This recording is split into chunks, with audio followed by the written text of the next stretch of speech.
right, welcome to another show, the Cowboy Experience. I'm Eric Sims, your CX Cowboy, and we are here live at Poodie's Hilltop Bar, right outside of Austin on Lake Travis. And I was fortunate enough tonight to have a couple guys join me who are local artists here in the Texas, really all over Texas, but you guys live in the Austin area. So I've got Aaron McDonnell and Tate Mayeux here with me. They were kind enough to join. They're going to be playing later on tonight. But before we let them start playing, we're going to have some conversations and some fun. And we always start the show off, kind of give the audience a little bit of an idea of your background, who you are, where you're from, that kind of stuff. So I don't know if you want to kick us off, just tell us a little bit about you, where you're from, and what you're about. Sure. Originally from Oregon, and then lived in Seattle for many years. Kind of lived a double life up there doing the corporate thing and doing music alongside that. So I was the guy wearing khakis during the week and then trying to wear a cowboy hat on the weekends, and decided I just couldn't sit in the cubicle anymore. I've been down here for 10 years now. Haven't had to get a job since, thankfully. Yeah. And this was the very first full band show we played was here at Poodie's. So really? It's 10 years ago. That's awesome. This is home. All right. Well, we came down here, we were homeless. We lived at my wife's uncle's condo over on the lake, and just came down here with all our stuff, and we're like, okay, we'll park here and then find a spot. So Yeah. this was the closest spot, and then Sharon was nice enough to give us a gig. Lake Travis is not a bad spot to be homeless. Yeah. You know? Yeah. Yeah. That was fun. Sounded awful. Yeah. So Sounds dramatic. And- we were in a very nice condo. yeah, it was so bad off. The condo only had 4 bedrooms. So you guys moved out here. What made you move to Austin? Like, why'd you pick Austin of all places? Well, my wife's originally from Texas, and so she had ties here. Okay. And I'd been coming down just to go to South by Southwest and hang out. And like I said, I had bands up in the Northwest and always came back super inspired, and just loved it down here, loved the vibe and everything that was going on. We went to Nashville as well to check that out as an option. Just wasn't really feeling it. And also what everybody said was when we first got to Nashville or went down there, they were like, well, you better get a job first thing. And I'm like, well, I just quit my job. I don't want a job. Yeah. And, come to find out around Texas, you can kind of get by and actually make money and not be super famous. Yeah. There's a lot of gigs and a lot of private stuff and just a ton of places to play. Yeah. So it just made more sense for us. Cool. I've kind of noticed that, and that was one of the reasons I moved back was just there's like so much music. Like there's so many you can go every night and catch 10 different artists if you want to. Every day when I moved down, I'd try to email like 50 venues, around Texas, and just, maybe one would get back to me, and then just go from there. Yeah, Nashville's tough. Like it's not the same scene. Like I said, everybody I've ever talked to that has been made that venture has said, like, I had to get a job at XYZ, whatever it was, flipping burgers, or at like, a corporate job For sure. just to be able to make ends meet. And, God bless them for doing it. But again, if that's not what you want to do, then it's not the way to go. What about you? You're born. You told me earlier you're born and raised around this area. I was actually born in Monroe, Louisiana. I had a feeling with the last name. Yeah, but my dad's from Harlingen down the valley, and my mom's from Amarillo. Yeah. So, and I grew up in Texas. I was actually lived in Fort Worth when I was a little kid. That's what I was asking earlier. But no, I grew up. I mean, by the time I was in 5th grade, 1999, we were in Leander, Texas, and that's where I grew up. And Don't make us feel old by saying you were in 5th grade in 1999. 1999. I'd been out of high school for 7 years in 1999. So my daughter was almost born. So so I graduated in 99. yeah. high school? Yeah. So I graduated elementary. okay. So I'm like, just wheel me out of here when we're done.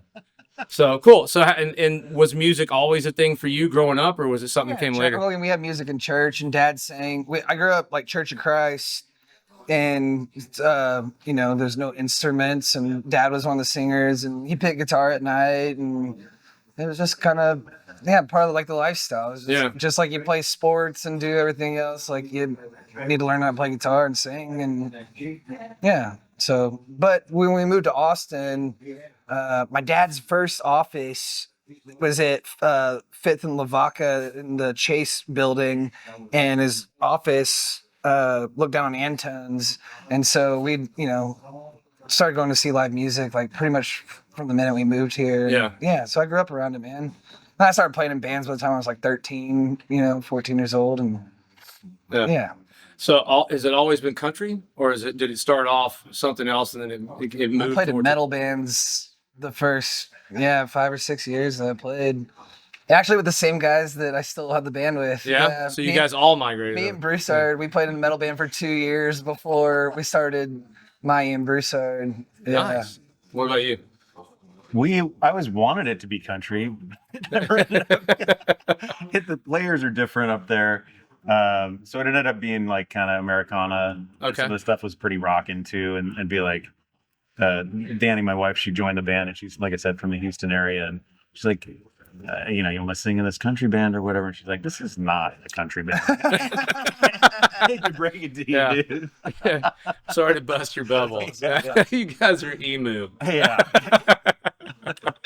So okay. Americana. Yeah. So when you migrated over to country when you got down here, was that more of a? Yeah, that was a goal of mine, to just do some real country music or whatever, and the gigs that I wanted to get had to be danceable stuff. So we really focused on having stuff that everybody could two-step to, and having a lot of shuffles and stuff. And since then, we've kind of veered in and out of that, but that was kind of one of my goals when we got to town. Yeah, I noticed that here. Like, so most of my experience with the music of Texas prior to moving down here was North Texas, right? And it was back in the day.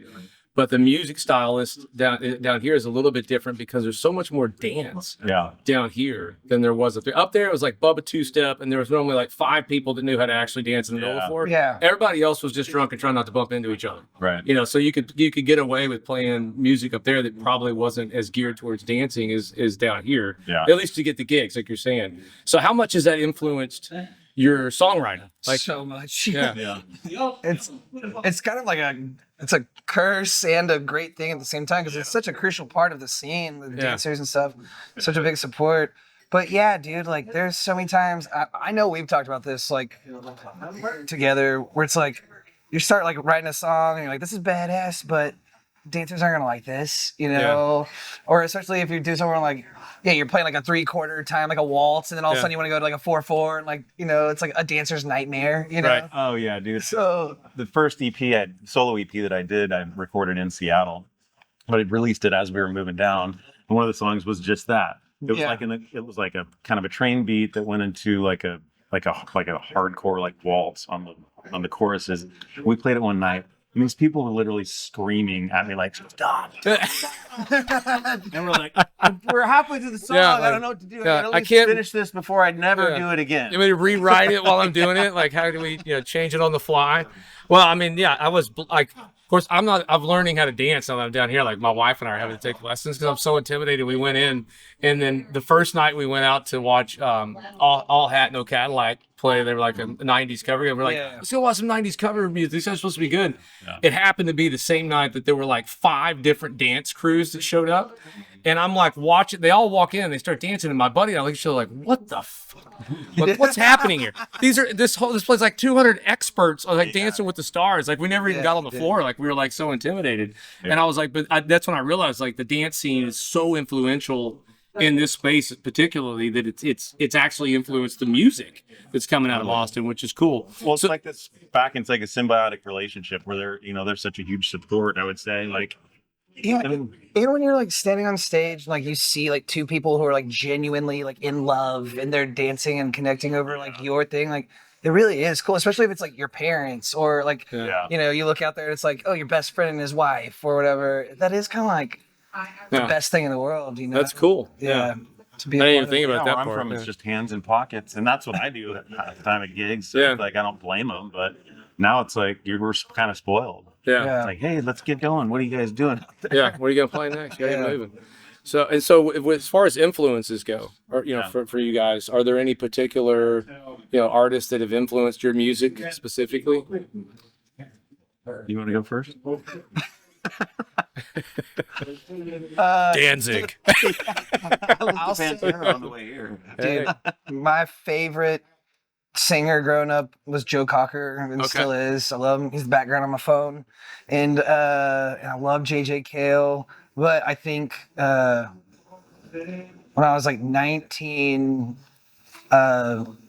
on MySpace, you used to be able to type in the zip code or area code and tell you all the shows within the little thing. So I was living in San Marcos. I'm 19 years old, and I typed in the little zip code or whatever, and Cheatham Street popped up, and Hayes Carl was playing, and I had never heard of Cheatham Street, and I'd never heard of Hayes Carl, and I like walked in, and it was the most amazing thing. Like I walked in, there was like nobody there. As I'm walking over to the door, Hayes opens the door, and he's like, "Hey man, what's up?" And like I was like, "Oh, I'm coming to see you," you know. Yeah.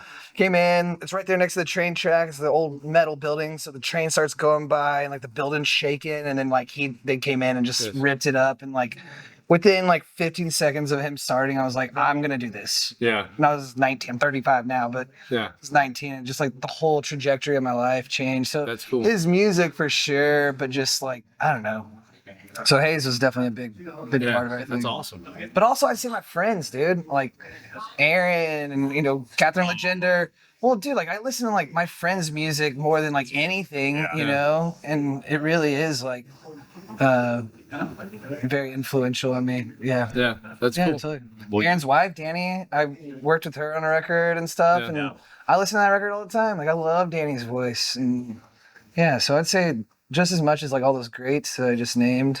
It's like he basically introduced me to like everybody I know and still hang out with in Austin. We did a song swap at the Roost, was it? Like just north. I like hustled him. Yeah. I like sold him a guitar pedal and shit, dude. I was like, this guy seems really cool. I don't really need this, but I'm gonna buy it from him. It worked for like a week. My parents were at that show too. Were they? That's why the last one we came to. That was 10 years ago. No. And then the busking show. The busking show. Yeah. Gotcha. I don't know. I always say that Merle Haggard's my favorite singer and Pearl Jam's my favorite band. Okay. So, and actually made some T-shirts that say Merle Jam on them. They did not exactly fly off the shelf, so I can send you one. I'll take one. Yeah, I'll take it's a Merle Jam on. Yeah. It's Eddie Vedder. Yeah, jamming with Merle. Yeah, that's cool. But Eddie may like that. Saw this. Yes. I was like, this is the greatest thing ever. It's going to put me over the top. Dude. But Ryan Adams is my favorite of all time. Okay. Amazing songwriter. So like I've always I don't feel like my writing has changed that much. It's just been like, okay, I'm going to change, or I'm going to write a song how I normally would, but I'm going to put it to a shuffle, or I'm going to make the feel of the song different than I would have before. Yeah. You know what I mean? Yep. As far as country goes, Ray Price is right up there. Yeah. Doesn't really get any better than that. Yeah. But I don't know. I listen to all sorts of stuff, and the National, and tons of stuff. So yeah. Nice. So lots of diversity in your influence. You can hear it in your music, both of you guys. Like it's not the traditional one-trick pony kind of sound you hear from some guys. So, and that's not to put anybody down, but you can just tell there's some flavoring and some seasoning in your stuff. Yeah, it's pretty. I always say it's like if you're, you want to listen to Ray Price, like listen to Ray Price. Don't try to make something that sounds just like that. That's in my opinion. I don't know. No, I mean, I think, that's one of the things I was talking to another guy about the Texas music scene. Is I said he's in the scene too. Yeah. He's like I like it here because there's a lot more freedom to be yourself. You're not trying to fit some type of mode or model where you're really trying to like do your thing, but be like someone else, right? Which really removes a lot of authenticity out of it. Mm-hmm. And I think that's what people are attracted to. And I think that's why the Texas music scene has always done so well on its own, is that people feel the realness of whoever the artist may be, right? Like you're getting something that's authentically from their life, their mind, their heart, whatever it may be.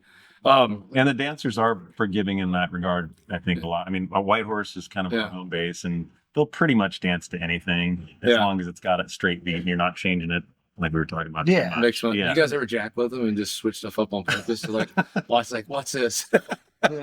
No. We want them to keep coming back. Yeah, no, not gonna admit it. We never do that. All right. So kind of covered the background, talked a little bit about who your influences were. But so I know you had an album come out just recently. Yeah. You put out because I met you at the record shop that night. Yep. I was down there after I went to the wrong Antones first and hauled ass. I was like, I went to the Antones where the shows are. Oh yeah. And I show up, it's like locked, and I'm like, oh no, like this thing's not even gonna be like an hour long. We jumped in an Uber and drove over, and I was like, all right, I made it in time. And so one of the things that I've told you, and I noticed when I walked in, was like the quality of sound with your, not just you, your band. was really high. Like, it's not easy to pull off that type of sound in just like a record store where like literally people are shopping while you're playing. But it was really good. But that new album, talk to us a little bit about what inspired that. What's it about? What are your thoughts on it? Yeah, so it's called Midnight Pool Mix. So it started out to be just kind of more low-key acoustic kind of a thing, and then David Beck produced it. I don't know if you know who David is. No. He's been around for a while. I mean, Just super great. talented guy. Yeah. Special. So he was like, we were doing pre-production stuff, and he suggested that we do some drum loops because we got to record to a click track anyway. So he's like, I'll make some drum loops, and if we want them, we can build off them. If not, we'll just scrap them. So he made some really great drum loops. And then we're like, oh, well, this sounds cool. Let's put bass on it. And the next thing you know, we're putting synth and steel and electric guitar and backing vocals and shaker and accordion and harmonica. And so it just kind of like built off of this thing that was supposed to be just a really kind of low key. In my mind, it was like, okay, it'll just be like brushes and maybe bass and possibly steel. Yeah. And then it turned into this whole other thing. Which is awesome. It was great to see you kind of experiment and do something fun and fresh and not just the same old honky tonk badonka-donk that everybody else is doing. Not ripping the thong song. Yeah. Well, it takes a lot of guts to like change your direction, dude. So, not be business minded and stupid. Yeah, dude.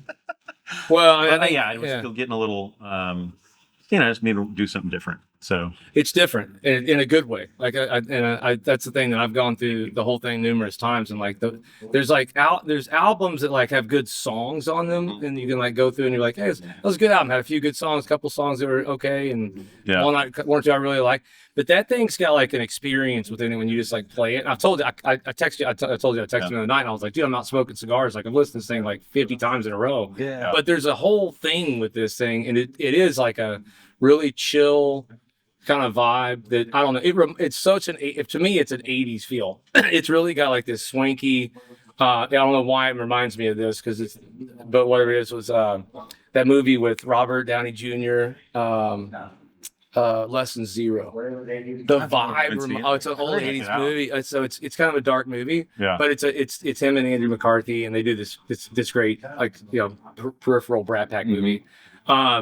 But it's like a kind of a darker 80s.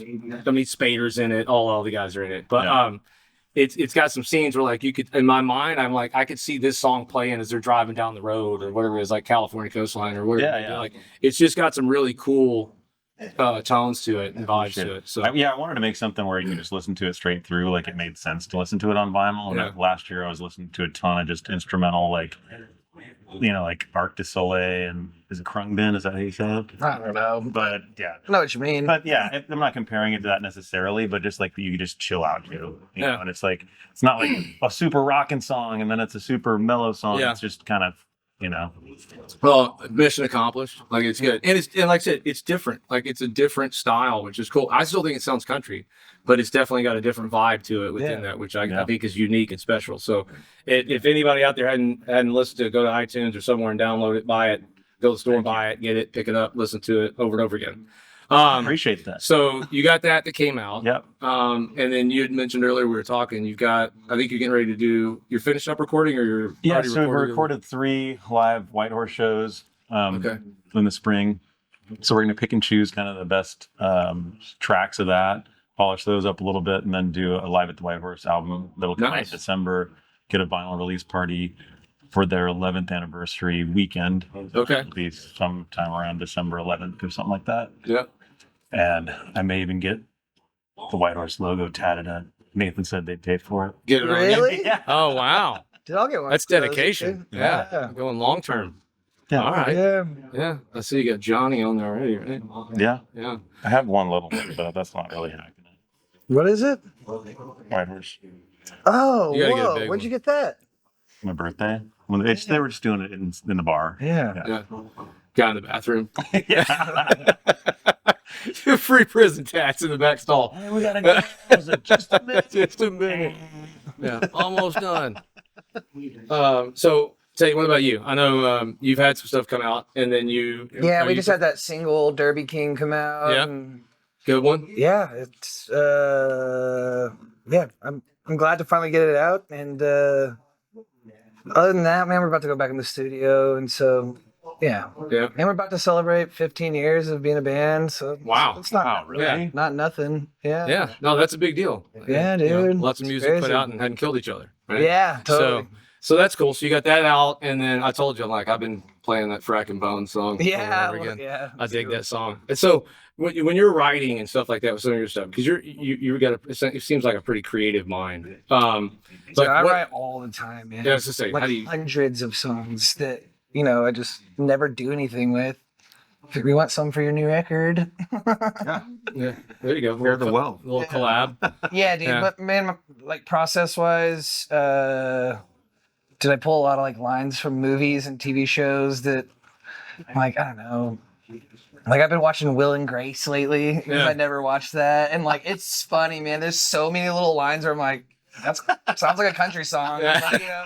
Like, write them, and so then when I sit down and if I find some chords I like, then I'll Yeah. sit down and just start going through my notes and so do that. I mean, I read New my song Bible called- a lot, dude. So I pull Yeah. a lot of stuff from scripture. That's and, cool. Yeah. But man, I'm also like, and I know you know this, dude. If I don't finish it, like when I start it, like if I don't just sit there and like finish the song, it'll never get done, dude. Like Yeah. I don't like come back to a song like the next day and be like, oh, I'm gonna finish this. It's like Go or Yeah, no. dude. Yeah. yeah. So I'm looking for that new Just Jack song you're gonna have come out. just Jack. Just Jack. So Just good, Jack. dude. Yeah. You could do a play on that, like a little just Yeah. Just Jack, Yeah, yeah. Just Jack. Oh man, but yeah, dude, that's my favorite part of like this whole thing. Yeah. Is like that, like sitting at the kitchen table and like writing a song and like getting done with it and being like, this is awesome. That's cool. Yeah. Well, we're gonna, this is Songwriters Night. We're gonna do a little bit talking about songwriting here in a little Yeah. bit. But one thing I wanted to do is jump into a little segment we call this'n or that'n. Okay. All right. And we're gonna see what you guys think about this'n or that'n. So Good old this is our segment, this'n or that'n. And so we're gonna show you two things on the screen. There's no wrong answer. It's just to kind right. of figure out what you guys want. And so we'll go with option number one here. Go to the first one.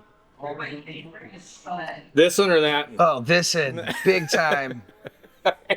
Aaron's like, Well, I'm torn because like I don't really watch football, but all my wife's family is they're from Houston. yeah. But I grew up. My dad was a Cowboys fan. All my baby pictures were in Cowboys. Yeah. garb. It's really more of which type of disappointment do you prefer? Yeah,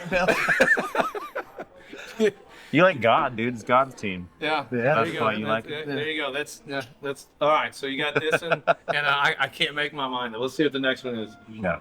All right, this'n or that'n. this and You got a this'n on that one? I mean, that one's nostalgic, but Right. this is where I'm at. Yeah. So these aren't easy, right? They aren't. Yeah. I guess this and I mean Bucky's is cool, but Love Yeah, but is just- everything that Loves is sticky for some reason. No, Where, they like seem pretty clean. Bucky's is so clean. But it's so is packed. strangely clean. Yeah. And, Right, yeah. I like dude, that. and there's not one. I try to eat a little bit healthy, Yeah. even if we're out or whatever, occasionally. And there's not one thing in there that's like less than 2,000 calories. I got a vegan Right, burrito. Buc-ee's? I got a vegan Oh, yeah. burrito, and this thing had nacho cheese in it. Yeah. It weighed like 4 pounds. Yeah. Like this is not. It's because they don't know what the word vegan means. Like, I can't right. find any. I actually got 2 boiled eggs out of there one day. It's the only thing I was able to get out of the thing and eat. Dude, All right, next one. I do love the Loves All right. logo though. It's like one of my This, favorites. It's a good one.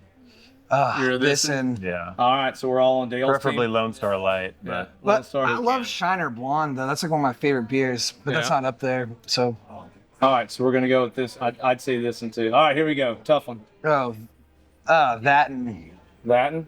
yeah. I- Now if it was Kent Yeah, Blacks, yeah. I'd be going Yeah, for that one. that- I love that. like Kent- Kent yeah, Blacks. Kent Blacks is- Yeah, I'm a Latin on Yeah. this one too. yeah, that and Yeah. If you come to Austin, you got to go there just for the experience, I think. But Yeah. if you're looking for the best food, the better food, the Yeah. Franklin's. yeah. All right, so this one's a tricky one too. I've never had pantalones. Yeah, I've never had pantalones either. Pantalones. All right. Well, I know it's. What's that Pantalones. word mean? Yeah. Pants? Yeah.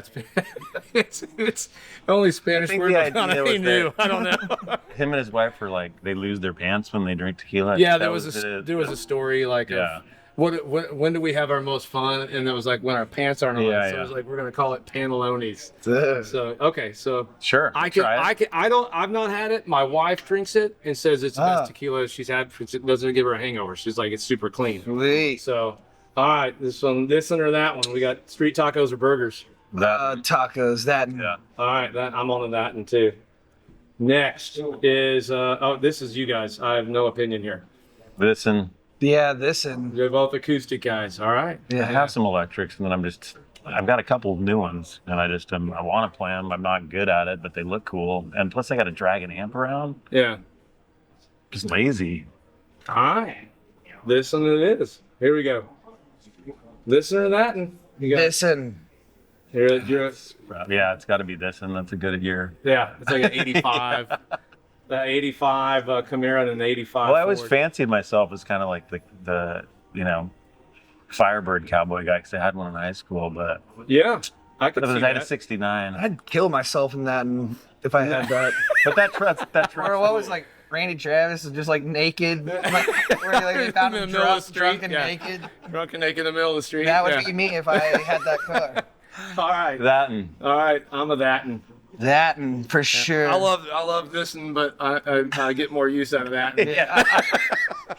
All right, so none of us are horse riding cowboys. We're at the lake. We all live like there's too much water around here. This and Yeah, you're this one. this and. this and This one. I'm both. I'm split up. I wear both, both yeah. too, but So growing up in Fort Worth, like I was brainwashed in like if real cowboys wear Wranglers or real Western people Oh, wear yeah. Wranglers. So if you didn't, Levi's were like for the posers is what they used to Yeah. teach. Now it's not that way. It's not that way at all. I got about a 50-50 split. So. yeah, same here. And sometimes it depends on my boots, like how they fit with the different ones. But Levi's wins with the stretch.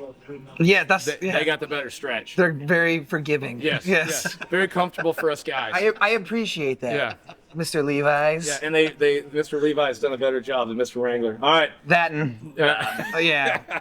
So, Easy, baby. easy pick for me too. That. So we're all at Fort Worth. Yeah. So Yeah. this is the big argument in North Texas all the time anyway, right? Like which one's which. All right. And I know we talk about like Austin being like the music capital of Texas or whatever, but I'm like, dude, the Fort Worth scene has like always been amazing and like It is. yeah, It's even better now. Yeah, Like, some it's of the awesome best freaking people come out of there, dude. Yeah, they've got some good stuff. So this is the most important one of the day. We've got- Listen, Who's the guy on the I don't right? even know who the guy on the right is. Yeah. that's Glenn Powell. So he's another Austin Glenn guy. Powell? He was the guy in that just did the Twister movie, and he's also in Top Gun Maverick. He was the I haven't other. seen He any was of the new those. guy. So okay, so everybody's going with Listen, McConaughey. Yeah. McConaughey is awesome. I wish he'd run for president. So I call him Seriously. Governor McConaughey. Yeah, I figure the dude. first step. And I always try to find one or two ways to tie him into each show because on our vision board, he's one. I want him on the show at some Oh, point in yeah. time. Dude. Yeah, so he's like, I don't know what it is. I Dude. think I've got a man crush on this guy. So man, he's so cool. Just him being in town. Yeah. Like I've had so many friends that have had run-ins with him, and it's like, dude, Yeah. he's so cool. Like tips well. Like he just seems like a good guy. I haven't heard anybody say anything bad about the guy. Yeah. Like, no matter what. Like, even I knew a guy that did his pest control. And Oh, he was really? like, dude, the guy's so cool. Yeah. He's like, even when I went to sell him the pest control, he's like, he came on his box at the gate and was like, how can I help you?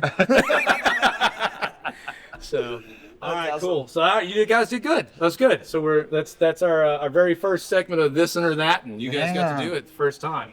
So another thing I wanted to key in on, because it's Songwriters Night, and we touched on this a little bit, was one, what it is. Like, did you start this, the Songwriters Night here? Is this something you started doing, No, or somebody else started doing it? I don't know who started it. I've been doing it for a long time. I've had a monthly night here for maybe like a year and a half. Yeah. But yeah, I don't know how it started exactly, but And you guys are just taking point on it? well, yeah, you have the second? Yeah, I did the second Second, one. yeah. Oh, that's Yeah. tonight. Yeah. Yeah. I'm his guest. We're like, Yeah. Because he had to cancel his. He's here.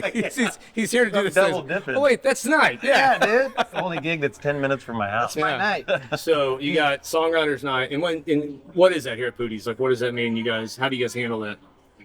It's just a song swap. Okay. So it's it was a foreign concept to me moving to Texas, but coming down here, it's like, there's usually from 2 to 4 guys on stage, just going back and forth, kind of talking shit, telling stories, and singing songs, and Cool. Yeah, I did. making beers. I did 10 years of Tuesday nights song swaps that I hosted. Started at Buzzville in East Riverside in Austin, and then we were at Hard Luck Lounge on East Cesar Chavez. And that's really where we became like good buds, was you just coming and playing those with me. Buzzman, yeah. Yeah. And I did Luster Pearl, which was a horrible location for a songwriter night. A bunch of corporate people just drunk and yelling. Yelling at you. Yeah. Play it. Dude, it's my second favorite Austin City Limits taping. But yeah, when I was like 21, I saw the song swap with Joe Ely, Guy Clark, John Hyatt, and Lyle Lovett. Oh wow. And I was like, dude, this is amazing. Yeah. And they were like kind of noodling on each other's stuff and singing backup harmonies. And so I was just like, I want to do that. And Yeah, that's so awesome. I started doing it, and dude, that's how I met so many of my good friends. Yeah. And yeah, That sounds it's good. fun, dude. All right. So It's so much more fun. Like, it's so, it's a little laid back compared to like the, full band shows. And Just do whatever you want. it's fun, man. Yeah. You can tell stories and talk and laugh. And, yeah, it's great. well, we're gonna stick around and hang out where you guys do that. I think, Yeah, this evening. dude. But so going into the songwriting stuff, we touched on a little bit. But when you guys go to write your music, I know you mentioned like I got to get it done. Like I'm not one of these guys. Like I wrote part of the song here to there. But is there like what inspires you most of the time? Is there something that happens, or is it like a beam down from God and I have a song in my head, or I go through this process? Like how do you guys write music?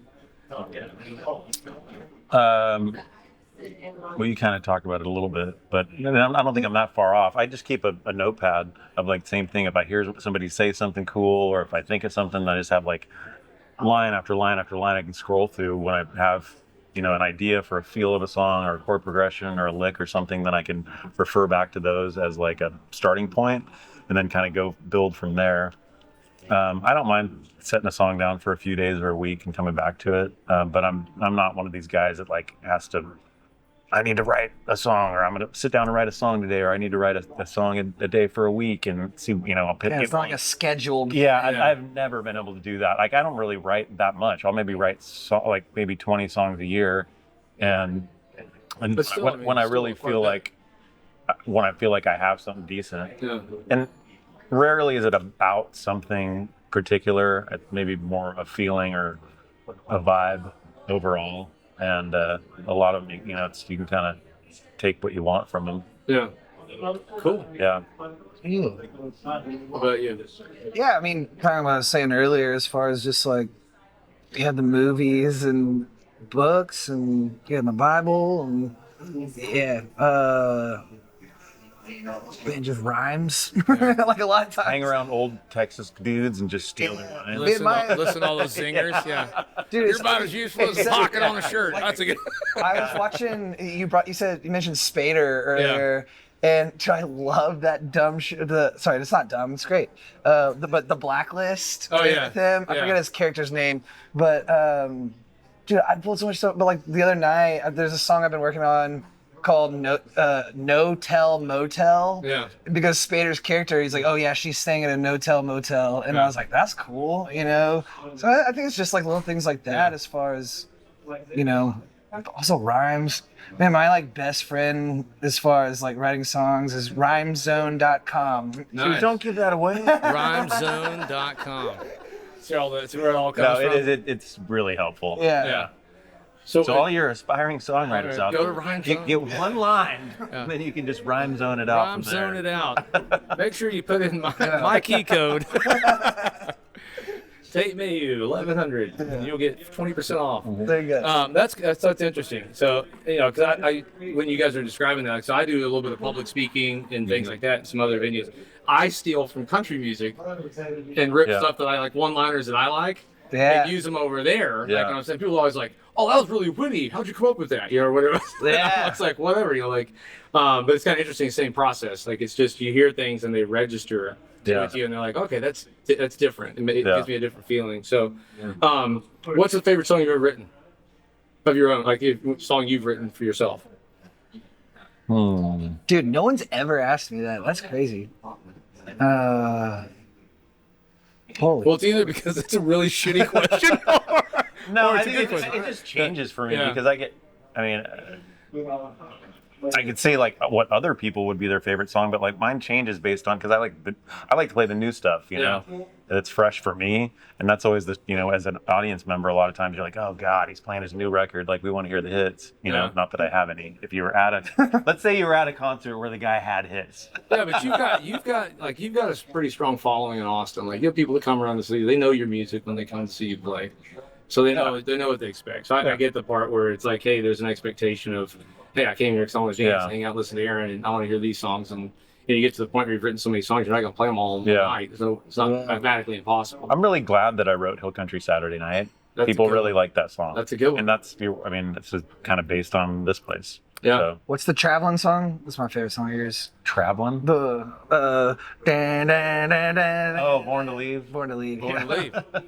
Yeah. What's your favorite? You don't have a favorite of yours? Dude, I don't know, man. Is there one you're most proud of? Like, is there a song you're like, dude, this song I'm really proud. Maybe not be my favorite, but I'm most proud of it. It means the most to me. There's a song called Rainbow Bridges on my last record, the Cosmo Oil Company that Mayeux and Bruce put out. And I mean, I grew up out here like we were talking earlier, but Broussard and the rest of my band, they all grew up in like Southeast Texas area and Beaumont and stuff.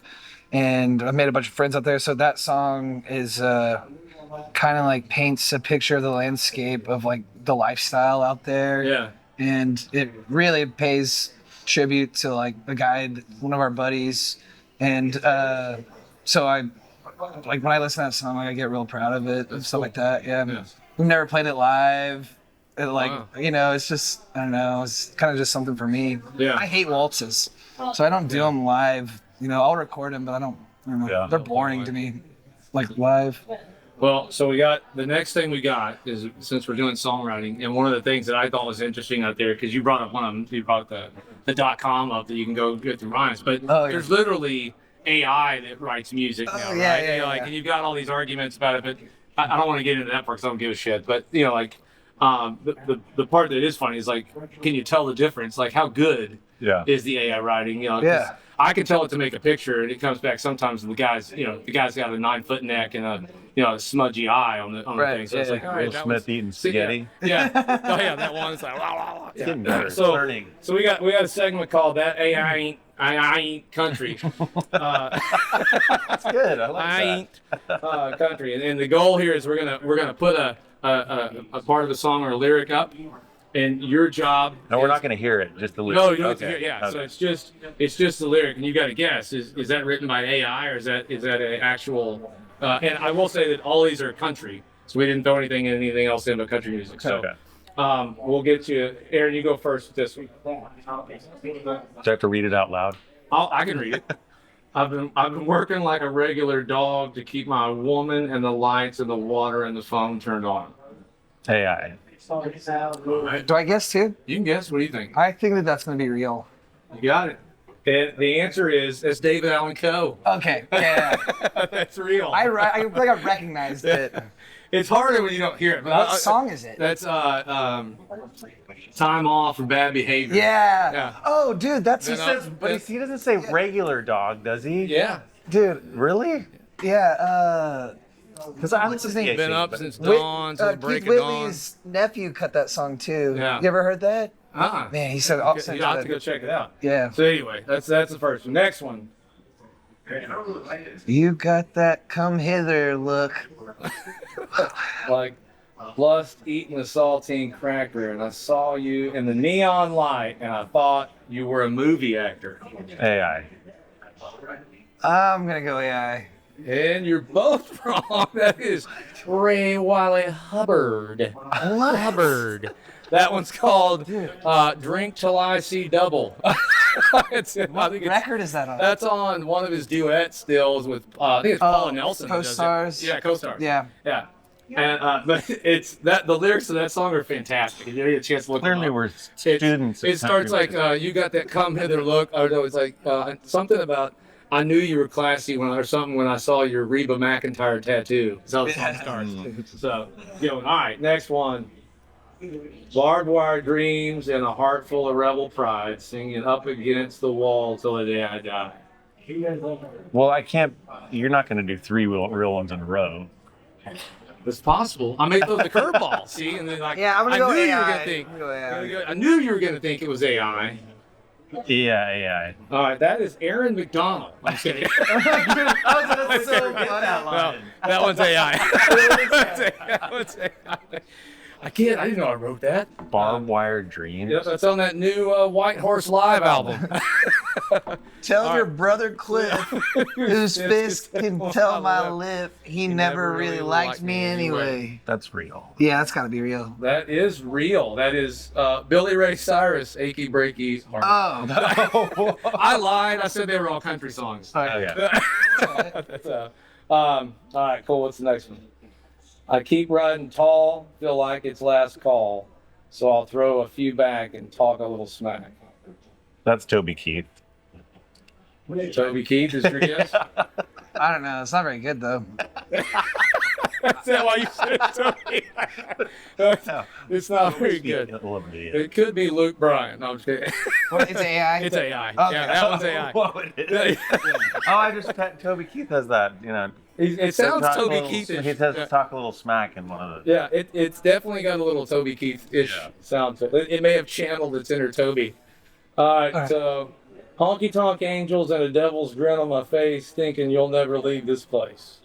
Honky tonk angels. Yeah. I'm gonna say it's real. That's real. Okay, Real. it's AI. That's an AI. You guys have got jobs. They already are. No, the best part was we should have had it right, and then you guys play it tonight at Songwriting tonight. All right, then we got this one. All right, her mama was in the kitchen cutting chicken up to fry. Her daddy's in the backyard rolling up a garden hose. Man, context. These are horrible. Yeah, it's really. It's really hard when you don't hear it. Dude, Yeah, we wouldn't I think this is make it fake. You think it's fake? What do you think? AI. I'm gonna say real. It's real. It's just a swinging. Yeah, that one. The lyrics on that song are great too. Like they're hilarious. Like, all right, what are we down to? The minute you said that, I know. I know that. Yeah. Okay, because there's whiskey on my breath, but her memory's even stronger. Yeah, this truck can't go no faster. I sure can't wait no longer. Real. Real? I'll go AI. Just to be kind Circle of. gets the square. That one's AI. Yeah, They dude. got some complicated lyrics on that one. I like the whiskey on my breath, but her memory's even stronger. That's actually not a bad Yeah, lyric. that's good. Yeah, that's pretty. I don't know. I haven't fact checked to see if any of these are like rips off of somebody Yeah, else's. where are you 'cause pulling them? This is straight chat GPT. Oh, Like, okay. just This write isn't me- like something that's been. This is no. This is like write me some country lyrics. Gotcha. And it was just straight AI. Me just saying like I didn't give it any instruction. Like write me some country music that's like Texas style country or whatever it was. Yeah. So that was Well, kind I'm of surprised interesting. because it's. Yeah. Oh, let's see. Hold my hand and watch your step. I don't want you to fall. Have some fun, but take it slow and don't forget to Well, call. that's me. Yeah. Oh, that's you. Yeah. That's Aaron. I did throw that one. It is you? Yeah. Oh. It is. I love that line. I picked it out because I don't know why. I love that line. I was in that gonna song. guess real. Yeah, it is. It's Dad's song. But whenever I hear that song, I'm always like, boom, that is like very well written for a father or for any dad that's out there. Like it just registers deep. So cool. Thanks for playing along. Yeah. Is that on your new record? Yeah. Oh, cool. Yeah. We'll get you a copy. Right. Awesome. So I think we're going to close things out with one, like, hey, thanks for coming on the show. Yeah, thanks for having you us. guys are a blast. Thanks for having us. I, That's cool. I could literally sit here for probably 3 or 4 hours and overheat all these cameras another couple of Yeah. times. and piss everybody off because they want to hear you guys play probably at some point in time. But I think what the next thing, you guys are going to play us a couple songs, right? Or Sure. play some acoustic totally. stuff. Yeah. So cool. We'll let you guys get set up, and then we'll listen to anything particular you're going to play. There's surprises. Yeah. Merle Jam. Merle Jam. Merle Jam. And you can order your Merle Jam t-shirts online. All right, Even cool. rolling. All right, well, we'll get you on the segment and listen to you guys play. All right, All right. God bless. Thanks, man. Well, thanks for joining us on another episode of the Cowboy Experience. It's been fun, guys. Thanks for coming on. Yeah, appreciate having you. This guy. But it's having a good time. Thanks for sharing all your stuff, playing some music for us. If you like the show, give us a like, give us a subscribe, and please share with your friends and give us a follow. And go check these guys out. Aaron, where can they find you? AaronMcDonnell.com and Aaron McDonnell Music on Instagram. Awesome. What about you, Tate? mbtxmusic.com and Mayeux and Broussard on Instagram. Awesome. Yeah. Go check them out. We'll see you next time on the Cowboy Experience.